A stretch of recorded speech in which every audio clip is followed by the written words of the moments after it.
আমি এবং আমার দল প্রচণ্ডভাবে ব্যথিত।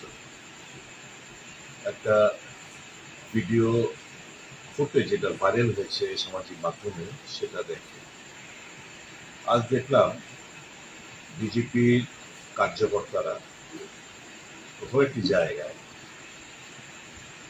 প্রদ্যোৎ কিশোর দেববর্মা মহাশয়ের পুষ্প তুলে থুতু দিচ্ছে, পুষ্প তুলে লাফ মারছে, এরকম একটি ভিডিও ভাইরাল করেছে সামাজিক মাধ্যমে।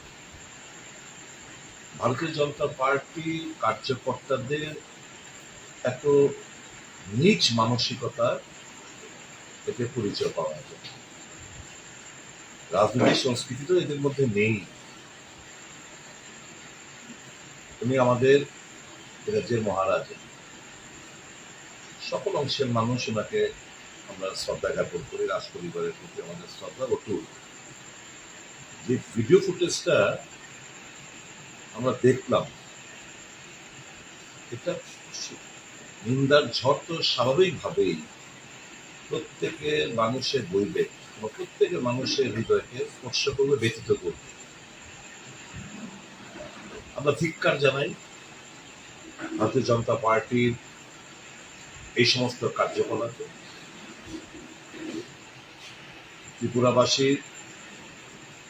শুধু ত্রিপুরাবাসী কেন বললে ভুল হবে, এই দেশের প্রত্যেকটি মানুষ আমাদের রাজ পরিবারের প্রতি তাদের অগাধ আস্থা, বিশ্বাস, ভরসা এবং শ্রদ্ধা জ্ঞাপন করে। এরকম একটি ঘটনা ঘটতে পারে রাজনৈতিক আঙ্গিনা, এটা ভাবতেও একটু আমাদের অবাক লাগছে। যাই হোক, এগুলো ভারতীয় জনতা পার্টির পক্ষেই সম্ভব, কারণ দেশের কৃষ্টি, সংস্কৃতি সমস্ত কিছু বিকৃত করে ফেলছে, বিষিয়ে তুলছে পরিবেশকে। ব্যক্তিগতভাবে এবং আমি ব্যক্তিগতভাবে এবং দলের তরফ থেকে এই ঘটনার চরম ধিক্কার জানাচ্ছি। এতে করে মহারাজা প্রদ্যোৎ কিশোর দেববর্মার মান সম্মান গেছে আমাদের রাজ্যবাসী। এটা সামাজিক মাধ্যমে ভাইরাল হওয়া মানে হচ্ছে এটা দেশ বিদেশে ঘুরবে। প্রদ্যোৎ কিশোর দেববর্মা এতে কিছু যায় না, কিন্তু বিকৃত মানসিকতা ভারতীয় জনতা পার্টি এই রাজ্যের মানুষ, দেশের মানুষ আবারও নতুন করে দেখতে পাবে। তো রাজ্যবাসী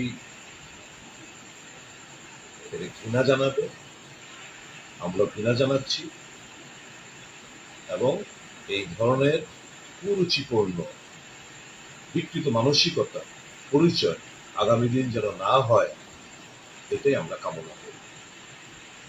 ধন্যবাদ।